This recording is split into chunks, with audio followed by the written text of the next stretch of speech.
नमस्कार, the lens के साथ मैं हूं मुकेश शर्मा। आम चुनाव खत्म हुए, सरकार का गठन भी हो गया और साथ ही गठन हो गया है आंध्र प्रदेश या ओडिशा जैसे उन प्रदेशों की विधानसभाओं का जहां प्रदेश स्तर के चुनाव हुए थे। हम पिछले कुछ हफ्तों से बात कर रहे हैं देश के चुनाव से जुड़ी, मगर आज हम बात करने जा रहे हैं ओडिशा राज्य की, जहां भारतीय जनता पार्टी ने काफ़ी चौंकाने वाला प्रदर्शन करते हुए पिछले 24 साल से सत्ता में बने हुए बीजू जनता दल नेता नवीन पटनायक को सत्ता में बने रहने का रिकॉर्ड बनाने से रोक दिया। अगर नवीन बाबू चुनाव जीत जाते तो सिक्किम के पवन कुमार चामलिंग के सबसे ज़्यादा समय तक सत्ता में रहने का रिकॉर्ड तोड़ देते। बीजेडी न सिर्फ राज्य की सत्ता से बाहर हुई, बल्कि 21 लोकसभा सीटों वाले इस राज्य से एक भी लोकसभा सांसद नहीं जिता सकी। भाजपा ने वहीं दूसरी तरफ 21 में से 20 सीटें जीती और एक कोरापुट की सीट कांग्रेस के पास रही। मोहन चरण मांझी ने अब राज्य के मुख्यमंत्री के तौर पर शपथ ले ली है और शपथ ग्रहण की जिस एक तस्वीर की काफ़ी चर्चा हुई वो थी कि कैसे नवीन बाबू हार के बावजूद शपथ ग्रहण समारोह में शामिल हुए और कैसे बीजेपी के बड़े नेताओं ने पूरे सम्मान के साथ उन्हें स्टेज पर जगह दी। राज्य के इस दिलचस्प नतीजे पर बात करने के लिए इस समय मेरे साथ हैं कुछ खास मेहमान। स्टूडियो में मेरे साथ हैं बीजेडी के राज्यसभा सांसद सुजीत कुमार जी, बीजेपी के ओडिशा के महासचिव डॉक्टर जतिन मोहंती, वरिष्ठ पत्रकार संदीप साहू और बाराबती कटक से कांग्रेस के टिकट पर जीतकर ओडिशा की विधानसभा में पहुंचने वाली सोफिया फिरदौस। सोफिया फिरदौस ओडिशा की पहली मुसलमान महिला विधायक भी हैं। आप सभी का कार्यक्रम में स्वागत है। मैं इस चर्चा की शुरुआत सुजीत जी आपके साथ करना चाहता हूँ। आखिर ओडिया अस्मिता की बात हम लोग बहुत समय से सुनते रहे और यही प्लैंक एक तरह से भारतीय जनता पार्टी ने भी इस बार उठाया। अब जब आप नतीजों को देख रहे हैं, एक चीज़ जो सबसे पहली चीज़ अगर मैं पूछूं, चूक कहाँ हुई तो क्या कहेंगे आप? मुकेश जी, सबसे पहले तो मैं बहन सोफिया जी का उनकी जीत के लिए और जतिन भाई को उनकी पार्टी की शानदार जीत के लिए बहुत बहुत बधाई देना चाहता हूँ जी। और दूसरी बात, मैं पार्टी का प्रवक्ता नहीं हूँ, तो यहाँ मैं पार्टी का आम कार्यकर्ता के तौर पे के हैसियत से अपना बात रखना चाहता हूँ। बिल्कुल। देखिए, मैं इसको ऐसे देखता हूँ कि कहीं ना कहीं हमारी मैसेजिंग में कुछ कमियाँ रही है।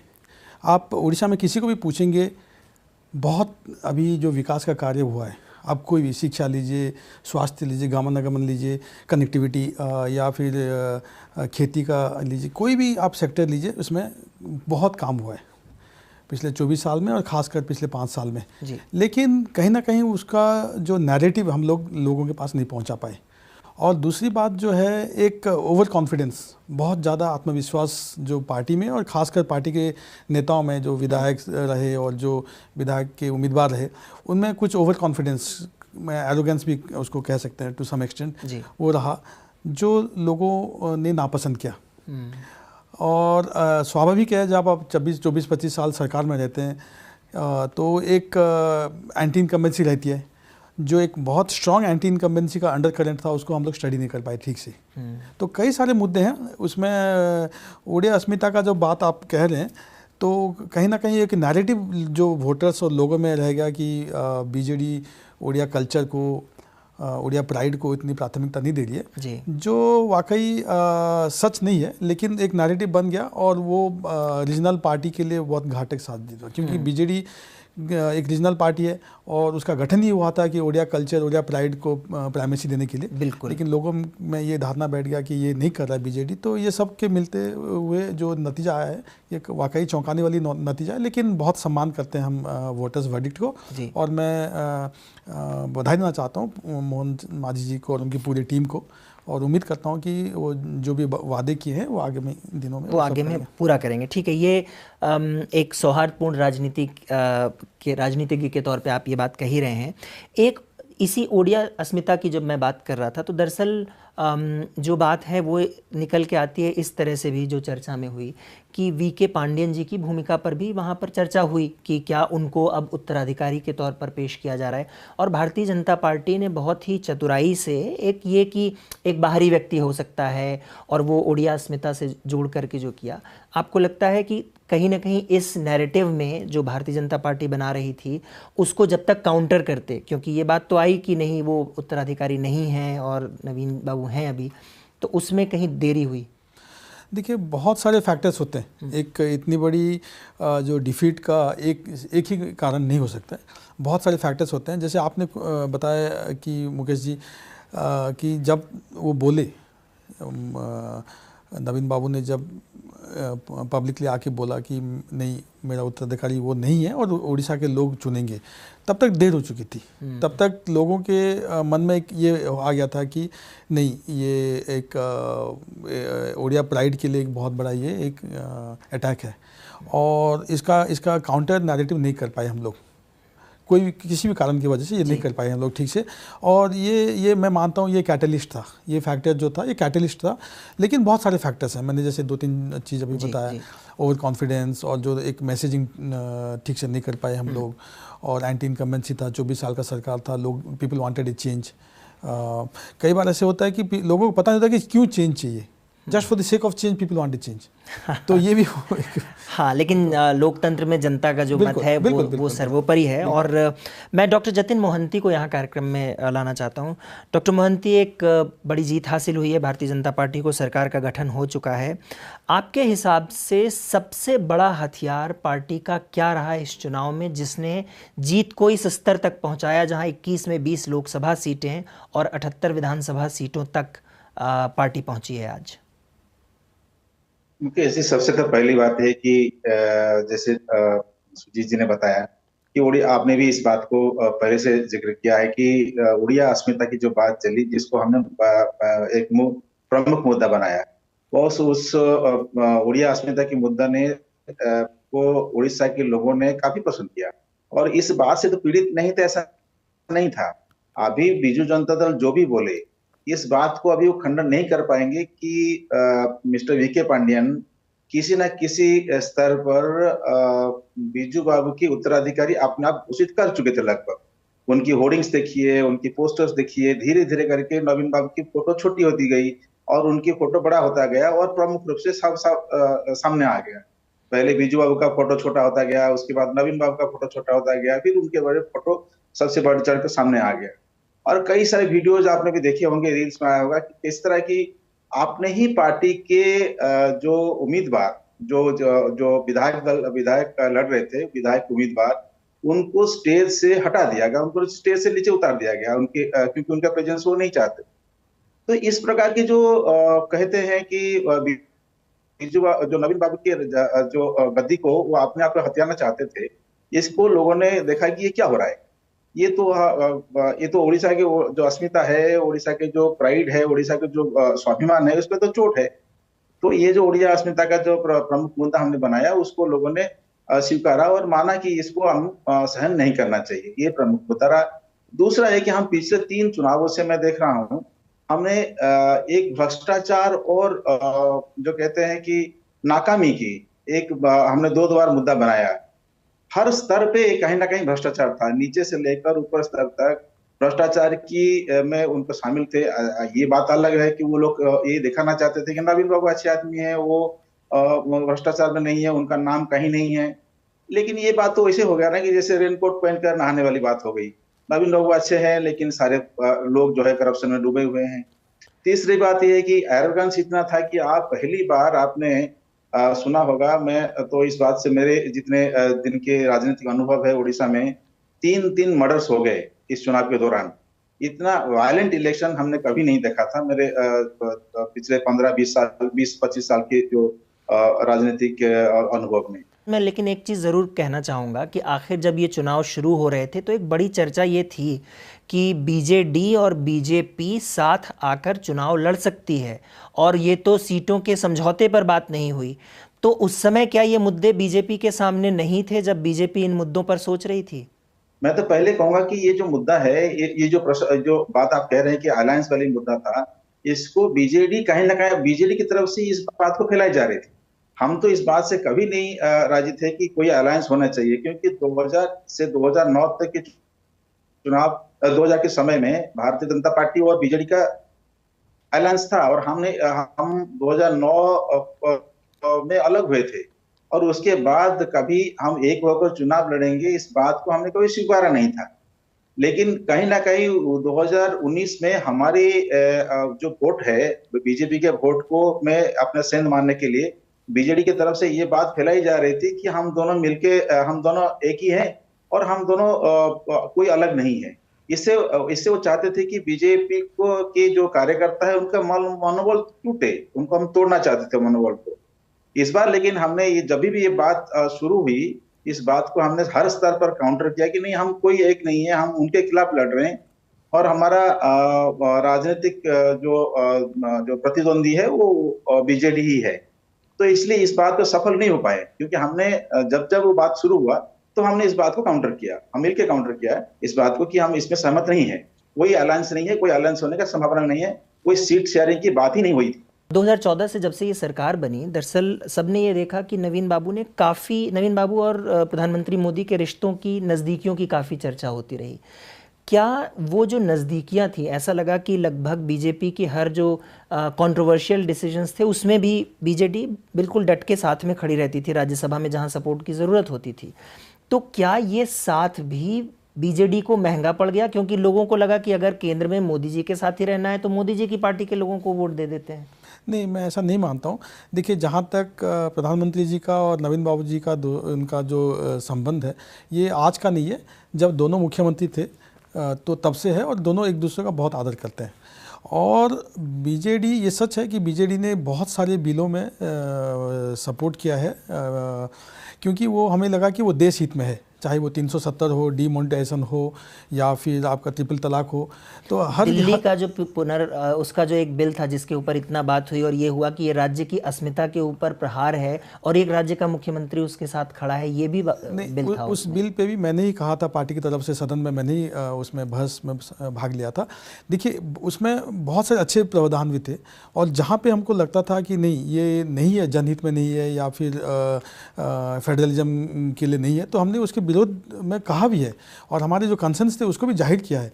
तो हम ऐसा लेकिन सपोर्ट किया था क्योंकि in the larger interest of the country उसको सपोर्ट करना पड़ा, तो उसको सपोर्ट किया था हम लोग। कोई भी विधेयक जो जनहित में हो या देशहित में हो, हमने उसको सपोर्ट किया है हर मुद्दों पे। जैसे अभी गलवान में लीजिए, मैंने कहा डीमोनेटाइजेशन का बात कहा, 370 का बात कहा।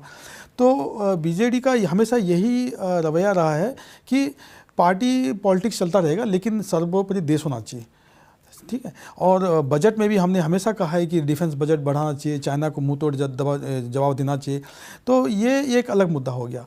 और लोगों के पास, हम लोग, हो सकता है कि लोगों के मन में ये बैठ गया हो कि बीजेडी और बीजेपी आगे जाके मिल के काम करेंगे, तो कम से कम लोकसभा में तो ये देखने को मिला कि लोगों के मन में ये था कि नहीं, मोदी जी को फिर से प्रधानमंत्री बनाना है और बीजेडी रीजनल पार्टी है, तो ये जीत के भी जाएंगे तो ये बहुत ज़्यादा कुछ कर नहीं पाएंगे। तो ये ज़रूर देखने को मिला है कि लोगों में मोदी जी के लिए बहुत ही एक आदर है और एक स्ट्रॉन्ग मोदी वेव भी था, क्योंकि लोगों ने 10 साल जो प्रधानमंत्री जी का जो कार्यकाल को देखा है। और ये एक मैसेजिंग जो हम लोगों के मन में हो सकता है रहा हो, जिसको हम लोग दूर नहीं कर पाए कि नहीं, हम लोग अलग अलग पार्टी हैं और हम लोग लड़ रहे हैं और आगे चल के भी ऐसा और नहीं। अगर आपको लगता है कि अगर इंडिया गठबंधन के हिस्से के तौर पर लड़ते तो ये डिस्टेंस बहुत क्लियर दिखता और कुछ रिजल्ट अलग होता? नहीं, देखिए, नवीन बाबू तो हमेशा ये बात उन्होंने कहा है कि वी आर इक्वी डिस्टेंट, पर वो इक्वी डिस्टेंस दिखा नहीं। मतलब कांग्रेस और बीजेपी के साथ इक्वी डिस्टेंस तो नहीं थे सुजीत? नहीं, इक्वी डिस्टेंस था एक्चुअली। देखिए, आप लोग अब दिल्ली में भी बहुत सारे, जैसे पार्लियामेंट में भी कांग्रेस के बहुत सारे लीडर्स हमको बोलते हैं कि आप लोग बहुत झुक जा रहे हैं बीजेपी की तरफ। ये परसेप्शन तो बना ना, परसेप्शन बन गया था, लेकिन ये सच्चाई नहीं है, सच्चाई नहीं। मैंने जैसे कहा, क्लियर इंस्ट्रक्शन था नवीन बाबू का कि नहीं, कोई भी चर्चा में जो अच्छी चीज़ है उसको आप सराहना कीजिए, सरकार का जम के तारीफ कीजिए, लेकिन कुछ भी आपको लगता है कि नहीं, ये अच्छा नहीं है, देश के लिए जनहित में नहीं है, या फिर उसमें कुछ बदलाव लाना चाहिए, तो हम लोग, आप देखिए, हम लोग आज 25-27 साल में बीजू जनता दल एक अकेला ऐसा पार्टी है जो कभी भी हंगामा नहीं किया है, शोर शराबा नहीं किया, वेल ऑफ द हाउस में कभी नहीं गया, लेकिन कोई भी हम लोग पीछे नहीं हटे हैं सरकार की आलोचना करने के लिए, चाहे वो यूपा रहे हो चाहे एनडीए रहे हो। जहाँ पे यूपीए सरकार में भी हमको लगता था कि नहीं ये उड़ीसा के लिए, हम लोग के लिए, उड़ीसा राज्य के लिए कोई सरकार अच्छा काम कर रहा है या देश के लिए अच्छा काम कर रहा है, तो हम उसका तारीफ किए हैं। और हाँ, ये हो सकता है क्योंकि एनडीए के आपके कार्यकाल में देखेंगे तो बहुत सारे अच्छे अच्छे बिल्स आए, 370 हटा, ट्रिपल तलाक आया, डिमोनेटाइजेशन हुआ, ये सब चीज़ जो हुआ, तो ये वाकई इसमें कोई हम लोग को तो पार्टी को लगा कि ये वो फैसले हैं जिनके साथ उसको खड़ा होना चाहिए। यहाँ मैं जो वरिष्ठ पत्रकार संदीप साहू हैं उनको कार्यक्रम में लेना चाहता हूँ।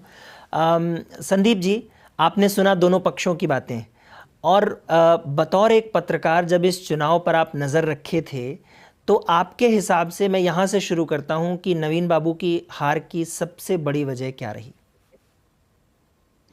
देखिए, सबसे बड़ी वजह मेरे नज़र में ये है कि नवीन बाबू ने और उनकी पार्टी ने ये मान लिया, बहुत कॉम्प्लेसेंट हो गए, उन्हें लगा कि खास कुछ करने की जरूरत नहीं है, जबकि ये साफ था कि पांडियन को लेकर लोगों में बहुत असंतोष था, आक्रोश था।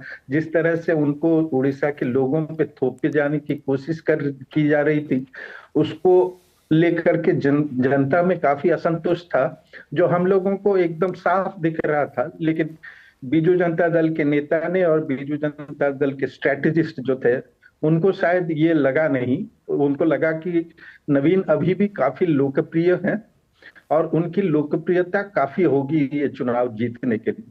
मेरे ख्याल से यही कॉम्प्लेसेंसी सबसे बड़ी वजह थी बीजू जनता दल की हार की।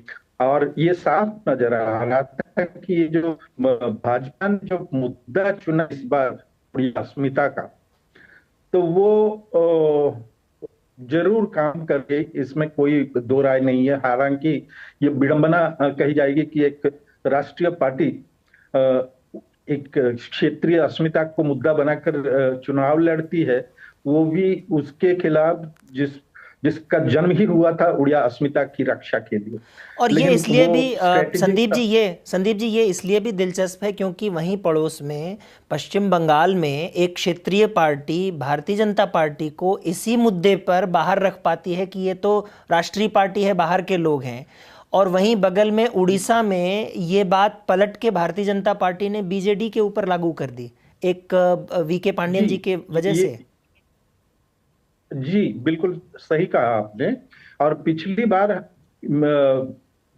कोई समस्या नहीं थी, इसलिए क्योंकि वीके पांडियन उस समय सामने नहीं आए थे, पर्दों के पीछे रहा करते थे।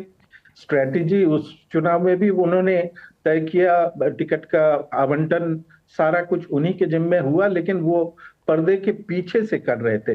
लेकिन इस बार जब उनको सामने छोड़ा गया और बाकी दल के किसी नेता को मंच पर नहीं देखा गया प्रचार के दौरान, सिवाय नवीन पटनायक और बीके पांडियन के, तो उसका एक गलत मैसेज लोगों पे गया कि इस पार्टी में दूसरे नेताओं का, मंत्रियों का, विधायकों का कोई महत्व नहीं है, कोई तवज्जो नहीं है। तो ये एक तरह से एक कोटरी सरकार की जो एलिगेशन थी भाजपा की ओर से, उसको साबित कर रही थी, जिसका परिणाम पे काफी बड़ा असर रहा। संदीप जी, लेकिन एक चीज वीके पांडियन जी को क्रेडिट जरूर दिया जाता है, और वो बात आपने जो बात कही शायद उससे जुड़ता भी है कि वो जब तक बैकग्राउंड में थे तब तक वो बेहतर थे, क्योंकि ये माना जाता है कि इम्प्लीमेंटेशन में बहुत एफिशिएंट माने जाते हैं। और वो इससे पहले की जो सरकारें थी उसमें जो नवीन बाबू की जो कल्याणकारी योजनाएं या बेनिफिशियरी स्कीम्स हैं उसके इम्प्लीमेंटेशन का बहुत क्रेडिट उनको दिया जाता था, लेकिन जब वो सामने आए पर्दे के सामने तो शायद लोगों ने पसंद नहीं किया उस तरह से। जी बिल्कुल, उनकी काबिलियत पर मेरे ख्याल से किसी को कोई शक नहीं है। बहुत ही काबिल अफसर हैं, बहुत ही कर्मठ ऑफिसर हैं और जी जान से मेहनत करते हैं, और एक तरह की आउट ऑफ बॉक्स सोचने की उनकी जो क्षमता है, उसको कोई चैलेंज नहीं करेगा, मेरे ख्याल से विपक्ष भी नहीं करेगा। लेकिन समस्या तब हुई जब वो पूरी पार्टी का और सरकार का एक तरह से कमान थमा दिया नवीन बाबू ने उन्हीं के हाथों में, जब सारे आला अफसर राज्य सरकार के वो इररिलेवेंट हो गए, पार्टी के वरिष्ठ नेता उनको मिलना दूभर हो गया अपने नेता से, बीच में दीवार बनकर खड़े रहे बीके पांडियन। तो जाहिर है एक तरह से पूरी पार्टी और सरकार में उन्हीं का दबदबा रहा। और वो नागवार गुजरा लोगों को जी। कि एक आदमी जो यहाँ का है भी नहीं और सरकारी नौकरी करने आया था और राजनीति में आकर का पूरे राज्य का कमान उसी के हाथ में हो, ये बात कहीं ना कहीं लोगों को पसंद नहीं आई और जिसके खिलाफ उन्होंने वोट दिया। जी सोफिया, कांग्रेस को विधानसभा में 14 सीटें मिली और पार्टी एक समय में जो जानकी वल्लभ पटनायक जी के नाम से प्रदेश में इतना दबदबा था कांग्रेस का, वो अपोजिशन में पहुंची। धीरे धीरे बीजेपी ने वो अपोजिशन का स्पेस ले लिया। अब बीजेपी सत्ता में भी आ गई और कांग्रेस धीरे धीरे पिछड़ गई। आप युवा चेहरे के तौर पर इस बार जीत करके पहुंची हैं। कांग्रेस के प्रदर्शन को और आने वाले समय को लेकर आप कितनी उम्मीद से रहती हैं कि हाँ कांग्रेस बेहतर प्रदर्शन करते हुए आप जैसे विधायकों के सहारे और आगे जाएगी? नमस्कार। इस बार उड़ीसा के सारे जनता वो लोग एक मैसेज दे दिए हैं कि उनको एनी टाइम वो बदलाव ला सकते हैं और उनको विकास भी चाहिए। तो इस बार उड़ीसा के जनता लोग पहले से भी पता था कि बीजेपी बीजेडी मिला हुआ है, बट लास्ट 1-1.5 महीने में उनका जो प्रेजेंटेशन रहा, वो प्रेजेंटेशन कहीं ना कहीं उनको लोगों को ज्यादा छुआ, जिस वजह से कि लोग एक ऑल्टरनेटिव हिसाब से बीजेपी को दिए हैं। लोग स्टडी नहीं किए हैं, लोग देखे नहीं है कि उनका विजन क्या है, उनका एजेंडा क्या है, उनका क्या आगे करेंगे। बस वो एक मुद्दा को लेके, ओडिया अस्मिता को लेके लोगों के सेंटिमेंट में चला गया है। एक शॉर्ट टर्म के अंदर लोगों ने डिसीजन लेके एक बदलाव ला दिया। कांग्रेस का ये बोलूंगी कि पिछले बार 9 थे, इस बार 14 हुए हैं। थोड़ा बेहतर हुआ है, और भी बेहतर हो सकता था। करीबन 30 सीटों में हमारा प्रेजेंस अभी भी काफी स्ट्रांग है।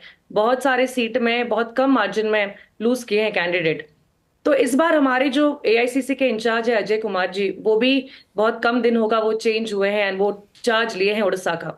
उनके चार्ज लेने के बाद एक बदलाव हम देख रहे हैं और इंडिया अलायंस के अच्छे परफॉर्मेंस के बाद ग्रास रूट लेवल पे जो हमारे साथ जितने भी कर्मी लोग काम करते थे, हम देख पा रहे हैं कि उनके अंदर एक अलग सा उत्साह आ चुका है कि नहीं, हमें अभी मेहनत करना है। वो देख लिए हैं कि उड़ीसा में सरकार भी बदल गई है और कांग्रेस का एक वोट बैंक ऑलरेडी है उड़ीसा में, जिसको कि अभी जगाने के लिए, जिसको कि लोगों तक पहुंचने के लिए जो ग्रास रूट का कार्यक्रम करना है, उसके लिए सारे लोगों को इकट्ठे कर रहे हैं और अपने कर्मियों को भी अभी से मोटिवेट एंड एक्टिवेट करना शुरू कर दिए हैं। डॉक्टर मोहंती, सरकार अब आ चुकी है और सरकार जब अब आई है और पहला जो निर्णय सबसे प्रमुख रूप से आया वो था जो जगन्नाथपुरी के 4 द्वार हैं वो खोलने का। इस दौरान प्रधानमंत्री जी या पार्टी की तरफ से जो बातें हुई तो रत्न भंडार की चाबी को लेकर भी वहाँ पर काफ़ी चर्चा हुई थी। तो जो दिशा है सरकार की उड़ीसा में, वो क्या रहने वाली है आपकी सरकार की? क्योंकि पहले जो फैसले हैं वो जो धर्म का पक्ष है उसकी तरफ ज़्यादा झुके हुए दिखाई पड़ते हैं। ये मैं तो ये कहूंगा कि ये तो हमारे प्रमुख मुद्दा रहा ही है और इसको लेकर भगवान जगन्नाथ जी को लेकर राजनीति करना और उसको लेकर जो मुद्दे बनाना, ये तो कहीं ना कहीं बीजेडी से शुरू हुआ।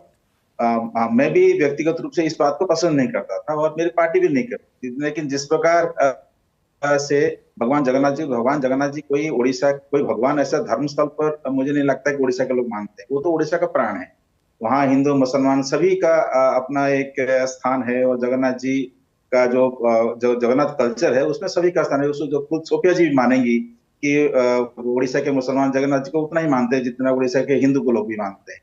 लेकिन बात ये नहीं थी, लेकिन उनकी बात को लेकर, जगन्नाथ जी के कल्चर को लेकर जिस प्रकार का एक एरोगेंस दिखाई दिया कि चाबी की बात हम नहीं बताएंगे, उसकी परिक्रमा की बात हम जब करेंगे आपको बताएंगे ही नहीं, उनके जो नीतियां हैं उनके खिलाफ जो भी आप कर रहे थे उसको अगर कोई क्रिटिसाइज किया तो हम उसको टॉलरेट नहीं करेंगे। तो इस बात को मुझे नहीं लगता कि उड़ीसा के लोग पसंद कभी किया था, ना ही करेंगे। जैसे 4 द्वार बंद क्यों किया गया, और क्योंकि चारों द्वार जो है वो जगन्नाथ मंदिर के चारों तरफ 4 द्वार है। आज नहीं, सदियों से ये इस चारों द्वार के होकर यहाँ के दर्शनार्थी जो लोग भक्त है वो जाते हैं और आते भी थे। जो स्मूथ था, क्यों बंद किया गया और उसको लेकर क्यों नहीं खोलने का क्या राजनीति था, ये तो बीजेडी में जो लोगों ने निर्णय लिया वो बताएंगे। लेकिन हमने उस बात को सिर्फ ये लोग कहा कि मंदिर के परंपराएं सदियों से चली रही है और इसमें कोई किसी का आपत्ति नहीं रहा है, क्यों इसको बंद करके रखना, और बंद किया था तो क्यों नहीं खोलना, और रत्न भंडार की जो बातें आई है उसको क्यों नहीं खोलना, उसकी हिसाब किताब क्यों नहीं करना। इसको लेकर बीजेडी ने एरोगेंसी दिखाया, कोई जवाब नहीं दिया और लोगों की बातें और भक्तों की बातें सुनी नहीं। इसलिए आप जो कहेंगे कि जो कैबिनेट का जो पहला डिसीजन है वो तो होना ही था, क्योंकि वो तो जगन्नाथ जी को छोड़ के उड़ीसा के कोई आइडेंटिटी नहीं है, वही अस्मिता है, वही परिचय है, वही स्वाभिमान है, वही गर्व है। जी, तो इसको लेकर जो भी निर्णय हुआ वो सही निर्णय वो हुआ उसके और हिसाब होना भी से। चाहिए था। अच्छा, तो डॉक्टर मोहंती ये बताइए कि बीजेडी की जो सरकार रही नवीन बाबू की, उस सरकार ने बहुत सारी कल्याणकारी योजनाएं चलाई लोगों के लिए, चाहे वो बीजू स्वास्थ्य कल्याण योजना हो, चाहे वो मिशन शक्ति हो, चाहे वो मधु बाबू पेंशन योजना हो, इस तरह की योजनाएं चलती थी जिनको लाभार्थी जिनके रहे बहुत सारे। आप क्या लगता है कि जो ये बीजेपी की सरकार अब बनी है वो उन योजनाओं के साथ चलेगी या नई योजनाएं लाएंगे या ये योजनाएं रोक दी जाएंगी? हमेशा देखिए, हमेशा भारतीय जनता पार्टी जन कल्याणकारी सरकार रही है, ये केंद्र में भी और आज ओडिशा में। जो भी कमियां थी हम उसको दूर करके इसको और व्यापक करेंगे। ये कभी भी नहीं रिग्रेसिव होगा। भारतीय जनता पार्टी की सोच, भारतीय जनता पार्टी की विजन कभी भी रिग्रेसिव नहीं रहा। कोई जो कहते हैं कि नहीं धकियानुसी नहीं रहा है। हम हमेशा आगे देखते हैं, आगे कैसे जन कल्याणकारी योजना को और ज्यादा बड़ा होना चाहिए, किस प्रकार के ज्यादा से ज्यादा लोग उसमें और ज्यादा से ज्यादा सुविधाएं मिलनी चाहिए, विकास द्विगुना हो। उड़ीसा जैसे राज्य जो पूर्व भारत का एक जो कहते हैं कि विकास का एक मॉडल तैयार हो, ये सब चीजों को लेकर भारतीय जनता पार्टी आगे काम करेंगी। जो भी BSKY योजना, एक ही योजना थी जो सरकार चलाती थी, जो उड़ीसा की सरकार चलाती थी। बाकी सारी योजनाएं कहीं ना कहीं केंद्र के सपोर्टेड या तो केंद्र की कॉपी थी। तो इसलिए हमने यही कहा है कि कॉपी योजना लेकर आप चल रहे तो इसको क्यों ओरिजिनल फॉर्म में ना चलाया जाए। BSKY योजना को और स्ट्रेंथन करेंगे।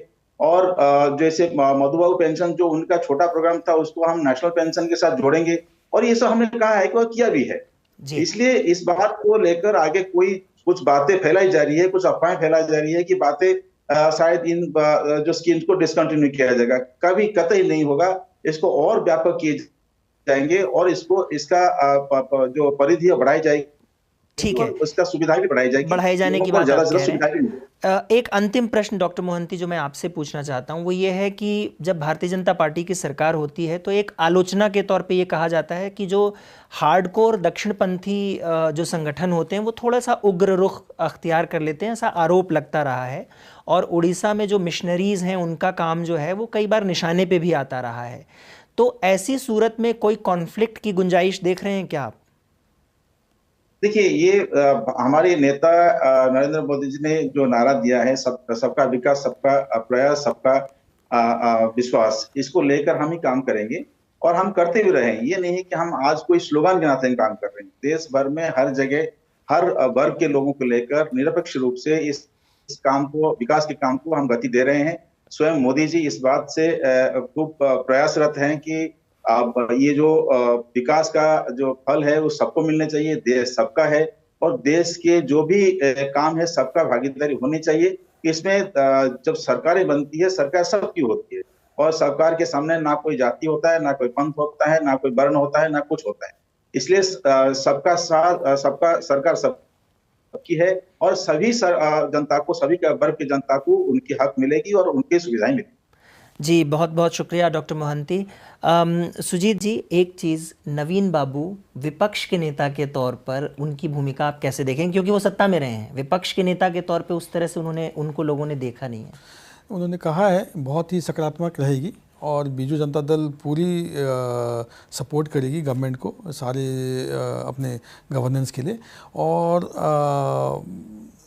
नवीन बाबू अभी आप देखे थे शपथ समारोह में भी गए थे और उनको आदर भी वहाँ पे बहुत मिला।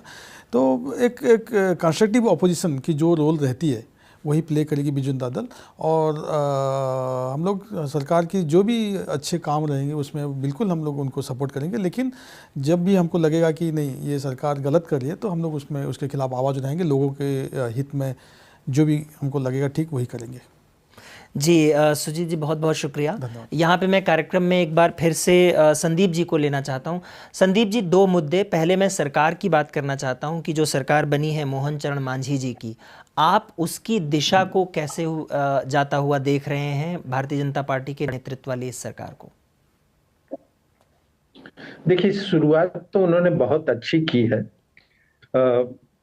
जैसे जिस दिन शपथ ग्रहण समारोह था उस दिन मुख्यमंत्री डेजिग्नेट खुद गए अपने साथियों के साथ और पुराने मुख्यमंत्री नवीन पटनायक जी को सम्मान उन्होंने न्योता दिया और नवीन पटनायक जी वहां पधारे। दोनों पक्षों में काफी अच्छे माहौल में शपथ ग्रहण समाप्त हुआ और उसी दिन सुबह शपथ ग्रहण से पहले मुख्यमंत्री और उनके जो सहयोगी हैं सभी उड़ीसा के जो सबसे स्टैलवर्ड्स हैं हिस्ट्री के, सब उनकी मूर्तियों पे माला चढ़ाई।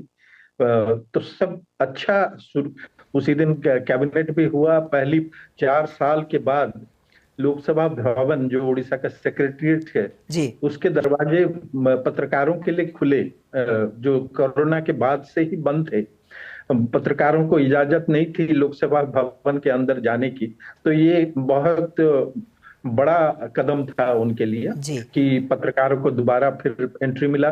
और अगले ही दिन उनके वायदे के मुताबिक श्री जगन्नाथ मंदिर के चारों द्वार चारों खोले द्वार गए। भी खोल तो दिए इस गए। तरह से मैं कहूंगा शुरुआत बहुत अच्छी है, लेकिन आगे चैलेंज बहुत है।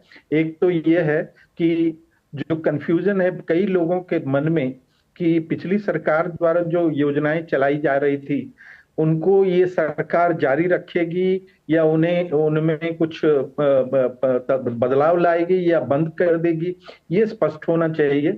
और दूसरी बात, चुनाव से पहले बीजेपी ने कहा है कि 2008 में लक्ष्मणानंद सरस्वती की हत्या के बारे में दोबारा जांच की जाएगी। मैं तो वही ये मेरे ख्याल जी संदीप जी, मैं वही कहना चाह रहा था जो मैं अभी डॉक्टर मोहंती से भी कह रहा था कि जो एक ये सामुदायिक तनाव की जो बात है, जिसकी आशंका व्यक्त की जा रही है या पहले भी हुई है इस तरह की बातें, उसको लेकर के आप कैसे देख रहे हैं उन आशंकाओं को वहां पर?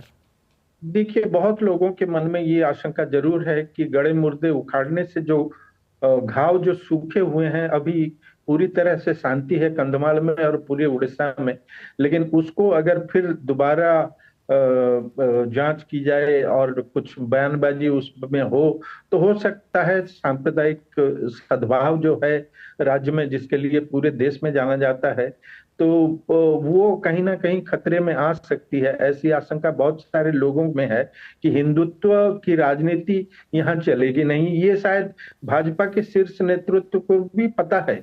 यही वजह है कि पूरे चुनाव प्रचार के दौरान न प्रधानमंत्री नरेंद्र मोदी न किसी और नेता ने हिंदू मुस्लिम का एक बार भी जिक्र नहीं किया, जबकि वो जब उत्तर प्रदेश और दूसरे उत्तरी राज्यों में जाते थे तो बयानबाजी होती थी बहुत हिंदुत्व वाली, लेकिन यहाँ एक बार भी वो देखा नहीं वो गया। नहीं देखा ये गया। शायद इसी बात को उसका एक्नॉलेज कर रही थी कि ओके, उड़ीसा में ये धर्म नहीं की चलेगा, राजनीति शायद आपको चलेगी। ऐसा लगता है। दूसरा प्रश्न जो मेरा दूसरा पहलू का है वो है नवीन बाबू के बतौर विपक्ष के नेता को लेकर के, और जिस तरह से नवीन बाबू के स्वास्थ्य को लेकर भी बातें होती रही हैं कि स्वास्थ्य के ऊपर उनका ध्यान होना चाहिए। उस परिप्रेक्ष्य में अब अगर ये सरकार 5 साल का कार्यकाल पूरा करती है तो बीजेडी आगे और मतलब उनका उत्तराधिकारी कौन होगा, कौन उसको आगे ले जाएगा, ये ऐसे सवाल हैं जो लगातार उठ रहे हैं। देखिए, कई लोगों के मन में इस बात को लेकर दुविधा है कि नवीन पटनायक आखिरकार खुद विपक्ष के नेता बनेंगे या पार्टी के किसी वरिष्ठ नेता को ये जिम्मेदारी देंगे, क्योंकि पिछले 4-5 सालों में हमने देखा है कि नवीन जी बहुत कम ही असेंबली आते थे और कैबिनेट मीटिंग भी वो वीडियो लिंक के जरिए अध्यक्षता करते थे। शायद हो सकता है, मुझे लगता है वो खुद ये मिलने के बजाय पार्टी के किसी वरिष्ठ नेता को शायद इस बात की जिम्मेदारी दें। और पार्टी के उत्तराधिकारी को लेकर के संदीप जी जो चर्चाएं हैं, देखिए, अभी तो मुख्यमंत्री ने जस्ट चुनाव के आखिरी चरण से पहले ये स्पष्ट कर दिया कि कार्तिक पांड्यन उनके उत्तराधिकारी नहीं है। और जब से चुनाव के परिणाम आए हैं उसके बाद से पांडियन जी को किसी ने देखा भी नहीं है। इस दौरान नवीन पटनायक ने 3 बैठकें भी की अपने दल के नेताओं के साथ, लेकिन कहीं पांडियन दिखाई नहीं दिए उन सभाओं में, जबकि पहले हर मीटिंग में वो मुख्यमंत्री के बगल में खड़े हुए नजर आते थे। लेकिन ये लगता है कि अभी तो फिलहाल पांडियन को शायद दल के कार्यक्रमों से दूर ही रखा जाएगा, ऐसा निर्णय लिया है। उत्तराधिकारी की चर्चा जब आपने छेड़ी है तो ये बात भी बता दूं कि अब नवीन पटनायक के भतीजे जो हैं, उनके बड़े भाई प्रेम पटनायक के बेटे अरुण पटनायक, उनको पार्टी में इनिशिएट करने की कोशिश हो रही है, ऐसी खबरें आई है। बीच में तो ये भी खबर मिली कि वो भुवनेश्वर आ चुके हैं और धीरे धीरे उनको पार्टी में एक भूमिका दी जाएगी, ऐसी संभावनाएं जताई जा रही हैं। अब क्या होगा? हाँ जी जी जी संदीप, बहुत बहुत धन्यवाद आपका इस कार्यक्रम में शामिल होने के लिए। कार्यक्रम यहाँ ख़त्म नहीं हुआ। द लेंस में ओडिशा की जो चर्चा थी राजनीति की, वो फ़िलहाल हम रोक रहे हैं, लेकिन हमारे साथ सोफिया फिरदौस बनी हुई है और सोफिया से हम बात करना चाहते हैं थोड़ा उनसे, उनके निजी जो ये उपलब्धि है और जो उड़ीसा की वो पहली महिला मुस्लिम विधायक चुनी गई हैं उससे जोड़ करके पार्टी एंड पॉलिटिक्स के बियॉन्ड। तो सोफिया, आपका इस तरह का मोटिवेशन कैसे हुआ, जबकि बहुत सारे यंगस्टर्स पॉलिटिक्स को लेकर के बहुत एक्साइटेड नहीं रहते हैं, और एक ऐसा राज्य जहाँ पर अभी हम सुन भी रहे थे, जैसे डॉक्टर मोहंती कह रहे थे कि जगन्नाथपुरी जो है और जगन्नाथ भगवान जो है वो उसके कल्चर में जुड़े हुए हैं, तो उसमें एक पहली मुसलमान महिला विधायक होने का जो नाम आपके पास आया है, तो क्या मोटिवेशन रहा आपका? देखिए, क्योंकि मेरे पिता इसके पहले विधायक थे कटक बाराबटी से, और कांग्रेस को डिस्ट्रिक्ट प्रेसिडेंट के हिसाब से लीड कर रहे थे 2009 से। तो यहाँ पे जब वो इलेक्शन लड़ नहीं पाए, एंड हमारा जो इतना बड़ा संगठन है, इतने लोग हैं, हमारे कार्यकर्ता हैं, सब लोगों का एक्सपेक्टेशन था कि नहीं, अगर मैं सामने आती हूँ तो ये परिवार को जोड़ के आगे लेके जा पाऊंगी, क्योंकि मैं इनके साथ पिछले 2 इलेक्शन में भी बहुत क्लोजली काम की हूँ, कैंपेनिंग में इन्वॉल्व थी, डोर टू डोर कैंपेनिंग की हूँ, बहुत सारा बैक ऑफिस भी मैनेज की हूँ। और आपने जो बोला, हमारे उड़ीसा में जगन्नाथ जी का कल्चर पूरा बचपन से सबके अंदर है, और हमारा उड़ीसा एक बहुत अलग किस्म का स्टेट है। यहाँ पे आप अगर पॉपुलेशन देखेंगे मुस्लिम्स का तो 3% भी नहीं होगा, और कटक बाराबटी में स्पेशली, क्योंकि ये एक भाईचारा का शहर के हिसाब से माने जाता है। ये एक पुराना शहर है, मिलेनियम शहर है, 1000 साल का पुराना शहर है। यहाँ पे लोग बहुत मिलजुल के रहते हैं। ये 52 बाजार, 53 गली का शहर है, और हर साही में आप चले जाएंगे वहां पे मुरब्बी लोग रहते हैं। अगर एक साही में कोई एक फेस्टिवल हो रहा है, गणेश पूजा हो रहा है, तो सब मिलके आ जाते हैं सेलिब्रेट करने में। अगर ईद होता है तो पूरा मोहल्ला सज जाता है। तो उस किस्म का एक बहुत मिलजुल के हम वहाँ रहते हैं। और इलेक्शन के पहले तो ये टॉपिक उठा ही नहीं था, बस इलेक्शन के पहले यही हो रहा था कि कटक की बेटी खड़ी है एंड इसको सपोर्ट करना है, इसको आगे लेके जाना है। अब ये बताइए कि जब आप एक परिवार से ही निकल के आई हैं, तो ये तो ज़रूर सुना होगा आपने कि कांग्रेस में परिवारवाद है, और इसके चलते देखिए अब सोफिया को भी परिवार का होने के नाते टिकट मिला और अब सोफिया जीत गई हैं। देखिए, परिवारवाद तो हर जगह है। आप बीजेपी का लिस्ट निकाल लीजिए, या फिर अभी चिराग पासवान जी को देख लीजिए, या फिर बीजेडी में देख लीजिए। तो एक क्या होता है ना, बिकॉज मेरे पिता जब विधायक थे, हमारे पास एक ऑफिस है, एक सेटअप है, एक रिपोर्ट्स है। हमें पता है कि कहाँ पे काम कितना हुआ है, किससे काम करवाना है, कैसे प्रेजेंटेशन देना है, कौन काम करता है, कौन नहीं करता है। तो उस हिसाब से सबको भी लगा कि अगर मैं आती हूँ तो वो एग्जिस्टिंग जो सेटअप है, एग्जिस्टिंग काम जो स्पीड से चल रहा है, उस स्पीड से चल पाएगा। फिर एक नए आदमी आके समझने के लिए कटक को ही उनको बहुत टाइम लग जाएगा, बहुत साल लग जाएगा। तो उस वजह से कहीं ना कहीं ये पॉलिटिक्स चलती है। अगर एक फैमिली पॉलिटिक्स करता है और सही तरीके से करता है, बहुत सारे फैमिलीज है जो पॉलिटिक्स में है और आगे नहीं जा पाते हैं। अगर आपका इंटेंशन क्लियर हो और आप सही तरीके से लोगों के लिए काम करते हैं तो लोग फिर से आपको मौका देते हैं आगे आने के लिए। दूसरा पहलू जो आपने जिसका जिक्र किया कि बहुत ही कम प्रतिशत है ओडिशा में मुसलमानों का, उसके बावजूद, और अभी हम कार्यक्रम में चर्चा में सुन भी रहे थे कि हिंदू मुसलमान उस तरह का एंगल नहीं बन पाता है शायद उस राज्य में, लेकिन उसको भी देखते हुए आपको लगता है कि ये पहचान किसी भी तरह से राजनीति में या राज्य में आपके लिए बाधक है या कोई फैक्टर ही नहीं है?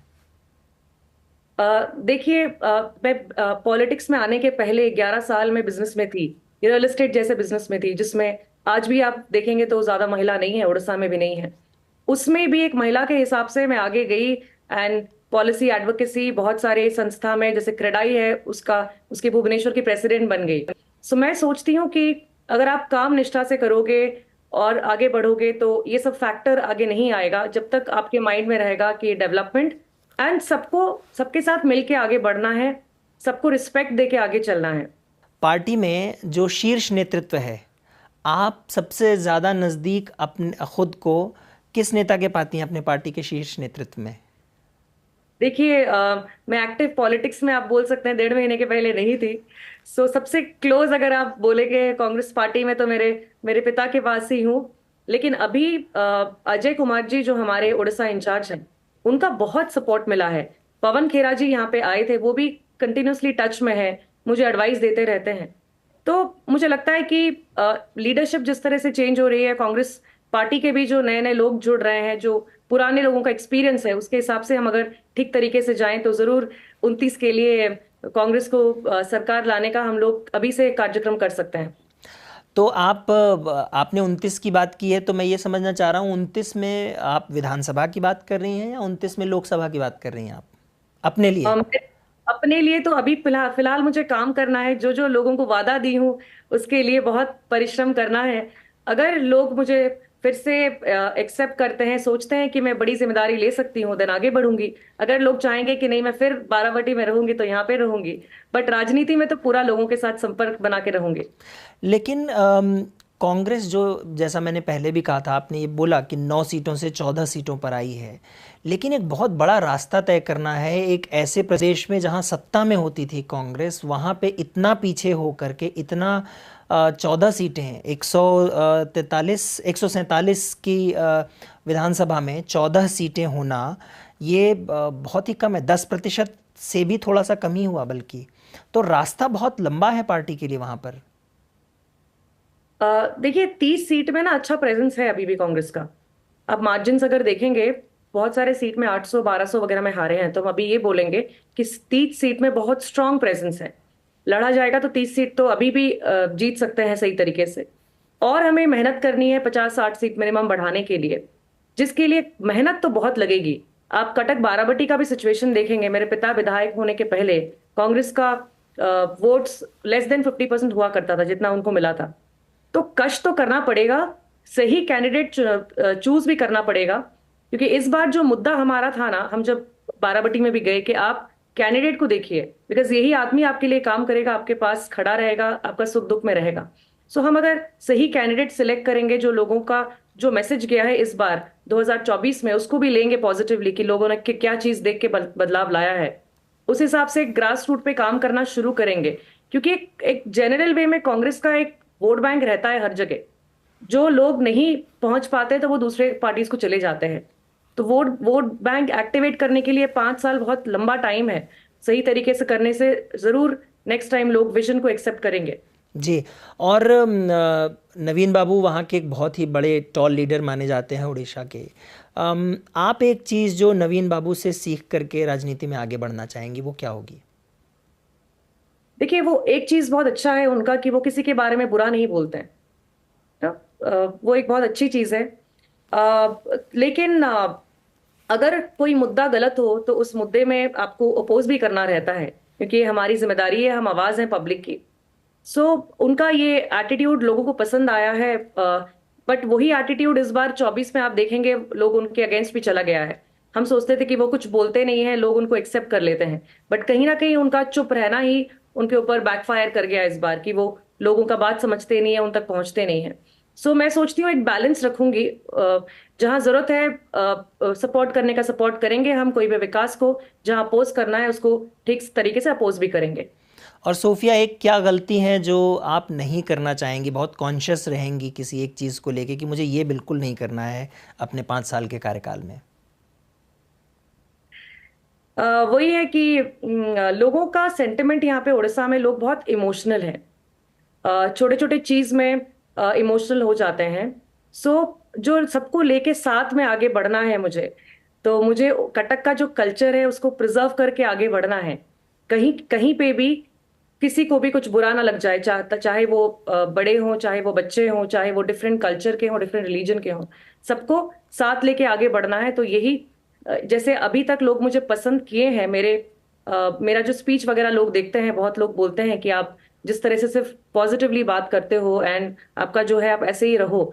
तो मैं सोचती हूँ उसी को मैं कैरी करूंगी एंड चेंज करने की कोशिश नहीं करूंगी डेलिबरेटली, बिकॉज मैं राजनीति में आ गई हूँ। पर सोफिया, जब तक आप पद पे नहीं होते हैं तब तक बहुत आसान होता है, जब आप पद पर होते हैं तो लोगों की एक्सपेक्टेशन, उम्मीदें हो जाती हैं और वो उम्मीदें हर बार तो नहीं पूरी हो पाती हैं। तो उस सूरत में किसी को खुश और किसी को नाराज़ तो करना पड़ता है, तो ये बैलेंस तो बनाना पड़ेगा आपको। देखिए, एक है जो हमारे हाथ में है, वो है लोगों के लिए अवेलेबल होना, जो कि एक बड़ा मुद्दा हमारा रहा है कटक बाराबटी में भी। चाहे हम बहुत सारी चीज है जो हम पूरा करने की फुल कोशिश करेंगे, वो लोग जानते भी हैं कि हम अगर वो मेहनत करते हैं, लोग देखते भी हैं। और एक है लोगों के पास पहुंचना। जैसे मैं बोली, यहाँ के लोग बहुत इमोशनल है, अगर उनके साथ आप अवेलेबल रहेंगे, उनके पास रहेंगे, कोई परेशानी हो गई, कोई कोई उनका सुख हो गया, तभी भी लोग आपको पसंद करेंगे, जो पिछले विधायक लोग यहाँ पे नहीं मौजूद होते थे। सो वो एक जन संपर्क तो मैं रखूंगी, लोगों तक एक्सेसिबल रहूंगी, ताकि वो मेरे पास आके उनका समस्या बोल सकें। एंड सही माध्यम में कोशिश तो पूरा करूंगी पूरा करने के लिए। और मेरा भी एक्सपेक्टेशन है कि बदलाव आया है उड़ीसा में, तो सब लोग विकास के लिए काम जरूर करेंगे। सोफिया, बहुत बहुत शुभकामनाएं आपको आपके कार्यकाल के लिए। फिलहाल द लेंस कार्यक्रम में इतना ही। आपको ओडिशा के ऊपर हमारा ये विशेष कार्यक्रम कैसा लगा हमें ज़रूर बताइएगा। और आपको क्या लगता है, क्या वजह रही होंगी बीजेडी के ओडिशा में पिछड़ने और बीजेपी के जीतने की? साथ ही सोफिया से आपको बातचीत कैसी लगी हमें कमेंट बॉक्स में ज़रूर बताइए। फिलहाल मुकेश शर्मा को दीजिए इजाज़त। नमस्कार।